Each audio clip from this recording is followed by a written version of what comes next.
Praise the Lord. கலப்பையின் மேல் கையை வைத்து பின்னிட்டு பார்க்கிற எவனும் தேவனுடைய ராஜ்யத்திற்கு தகுதியானவன் அல்ல. லூக்கா 9:62.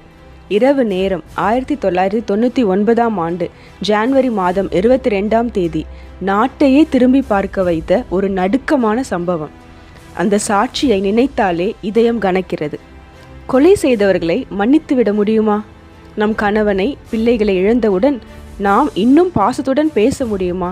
இந்த கேள்விக்கு கிரஹாம் ஸ்டெயின்ஸின் மனைவி கிளாடிஸ் ஸ்டெயின்ஸ் தன்னுடைய வாழ்க்கையால் பதிலளித்துள்ளார். கிரஹாம் ஸ்டூவர்ட் ஸ்டெயின்ஸ் அவர்கள் 1941 ஆஸ்திரேலியாவில் இருக்கிற குயின்ஸ்லாந்து பர்முட் என்ற நகரத்தில் பிறந்தார். இவர் தன்னுடைய பள்ளி படிப்பு முடித்தவுடனே ஆண்டவருடைய அழைப்பை ஏற்று முழுவதுமாக தன்னுடைய வாழ்க்கையை ஊழியத்துக்காக ஒப்பு கொடுத்தார். 1965 ஒடிஷால உள்ள பாரிபடா என்ற இடத்துக்கு வந்தார்.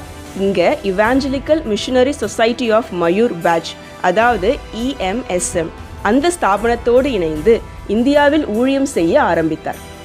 அந்த காலத்திலேயே தொழுநோயாளிகளுக்காக ஒரு ஹோம் ஆரம்பித்து அங்கே தொழுநோயாளிகள் மத்தியில் ஊழியம் செய்து வந்தார். பின்னர் மருத்துவ உதவிகள் செய்வது, ஆண்டவரை பற்றி சொல்வது என்று ஊழியம் செய்து அந்த கிராமம் முழுவதுமாக சுற்றி வந்தார். 1983 கிளாடிஸ் என்ற பெண்மணியை திருமணம் செய்து கொண்டார். கிளாடிஸ் அவர்கள் தேர்ச்சி பெற்ற செவிலியர். இவர்களுக்கும் ஆண்டவர் மேல் வாஞ்சை இருந்ததால் 2 பேருமே சேர்ந்து ஆண்டவருடைய ஊழியத்தை தொடர்ந்து செய்ய ஆரம்பித்தனர்.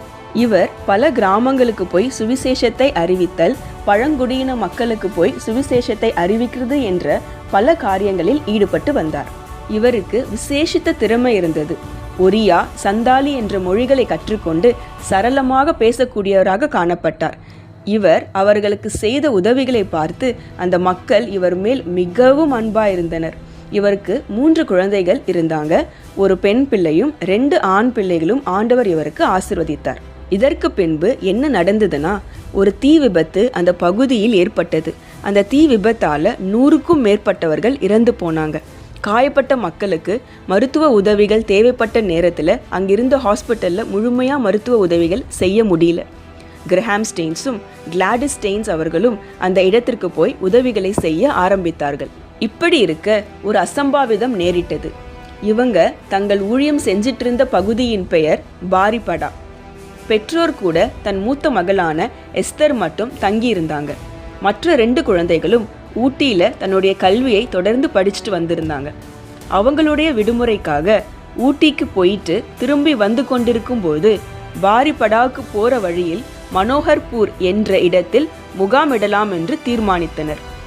அந்த ஊரில் வருஷத்திற்கு ஒரு முறை கிறிஸ்டியன்ஸ் முகாம் நடத்தி தேவனை ஆராதிப்பது வழக்கம்.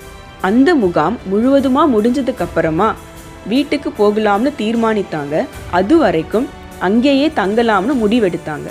அந்த பகுதியில் உள்ளூர் சபை தேவாலயத்திற்கு முன்பாக வாகனத்தை நிறுத்திவிட்டு ஓய்வெடுக்கலாம்னு இவங்க 3 பேருமா அந்த வாகனத்தில் தூங்கும்போது இவங்க செய்த ஊழியத்தை பிடிக்காத சிலர் என்ன பண்ணாங்கன்னா, கிட்டத்தட்ட 50க்கும் மேற்பட்டோர் ரொம்ப பயங்கரமான ஆயுதங்களை எடுத்துக்கொண்டு அவங்க அந்த வாகனத்தை சுற்றி வளைத்தாங்க.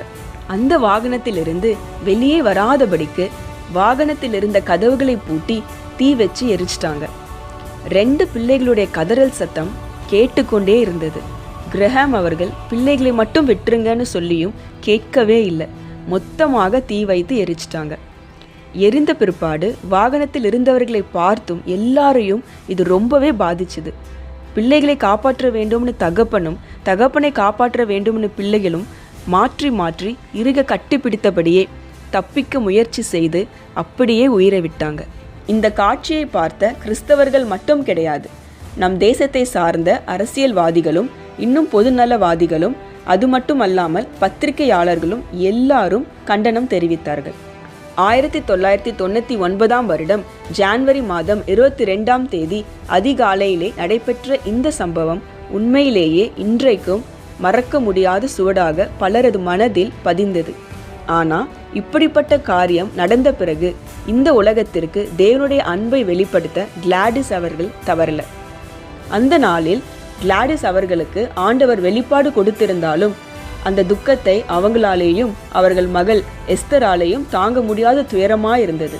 இதற்கப்புறம் கிளாடிஸ் அவர்கள் எடுத்த முடிவு இயேசுவின் மேலும் ஊழியத்தின் மேலும் மக்களின் சேவையின் மேலும் வைத்திருந்த வாஞ்சை ஆச்சரியமாக இருந்தது. ஐ forgive the killers of my husband and sons. இதுதான் கிளாடிஸ் அவர்கள் இறந்த பின் பேசியது. என் கணவரையும் என் மகன்களை எரித்து கொன்றவர்களை மனப்பூர்வமாக மன்னிக்கிறேன் என்று சொன்னார்களாம். இறுதி சடங்கு வேலை நடந்து கொண்டிருந்தது. ஒரே குழியில் இந்த 3 பேரை இறக்கிவிட்டார்கள். போதகர் என்ன பாடல் பாடலாம்னு கேட்டபொழுது, because he lives I can face tomorrow. அவர் ஜீவிக்கிறபடியால் நாளைய தினத்தை நான் தைரியமாய் சந்திப்பேன் என்று சொன்னார்கள். அனைவரும் நீங்கள் அடுத்து என்ன செய்ய போகிறீர்கள் என்று கேட்டபொழுது அவர்கள் I will continue this ministry. நான் தொடர்ந்து இந்த ஊழியத்தை செய்ய போகிறேன் என்று சொன்னார்களாம். எல்லோரும் உங்களுக்கு சேஃப்டி இல்லைன்னு சொல்லும் பொழுது அதற்கு எனது கணவரும் எனது 2 மகன்களும் தாங்கள் நேசித்த இந்தியாவிற்காக இரத்த சாட்சியாக மரித்தனர். அதனால் நான் தொடர்ந்து இதை இந்தியாவிலேயே செய்வேன் என்று சொன்னார்களாம். முதலில் இந்த சம்பவம் பெரிதாக யாருக்குமே தெரியவில்லை. சில நாட்கள் கழிந்து பிரஸ் ரிப்போர்ட்டர்ஸ் ஊடகங்கள் வந்து கிளாடிஸ் அவர்களை கேட்டபோது நான் அவர்களை மன்னிக்கிறேன் I forgive them என்று சொன்னது இந்த உலகம் முழுவதற்கும் பரவியது. நிறைய பத்திரிகையில் ஹெட்லைன்ஸாக I forgive them என்று முதல் பக்கத்திலேயே வந்தது. இது ஒரு பெரிய எழுப்புதலாகவும் மாற்றத்தையும் உருவாக்கினது. இப்பொழுது மெய்சிலிர்க்க வைக்கும் இந்த சம்பவத்தை குறித்ததான ஒரு சுவாரஸ்ய நற்சாட்சியை பகிர்கிறேன். அது என்னன்னா, இந்த சம்பவம் செய்து எரித்தவர்களில் ஒருத்தரான செங்கு ஹன்சா என்ற நபர் அப்பொழுது சிறுவனாக, அதாவது மைனராக இருந்தார்.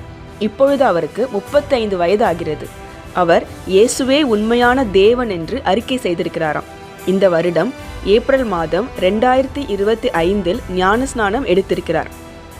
அன்று கிளாடிஸ் அவர்கள் மனப்பூர்வமாக மன்னிக்கிறேன் என்று சொன்னது இன்று இரட்சிப்பாக மாறியது. ஒருவன் எனக்கு ஊழியம் செய்தால் அவனை பிதாவானவர் கனம் பண்ணுவார். யோவான் 12:26. கிளாடிஸ் அவர்கள் உண்மையாய் யதார்த்தமாக காணப்பட்டார்கள். மக்கள் மீது பேரன்பு வைத்து அநேக சேவைகளை செய்தார்கள், இன்னமும் செய்கிறார்கள். கிளாடிஸ் தனது வாழ்க்கையை முழுமையாக இந்திய மக்களுக்காகவே தொடர்ந்தார். 2005ஆம் ஆண்டு பத்மஸ்ரீ விருது வழங்கப்பட்டு இந்தியா அவரது பணியை மரியாதையுடன் பாராட்டியது. இன்று வரை அவர் நடத்தும் லீபர் ஹாஸ்பிட்டல் மற்றும் அவர்களின் சேவை கூடாரம் ஒவ்வொரு உயிருக்கும் நம்பிக்கை ஊட்டுகிறது. கிளாடிஸ் ஸ்டெயின்ஸ் அவர்கள் இவர் செய்த நன்மைகளை பார்த்து ஆண்டவர் இவர்களை இந்தியாவில் மட்டுமல்ல இந்த உலகம் முழுவதிலும் சாட்சியாக வைத்து கனம் பண்ணினார். தேங்க்யூ. God bless you.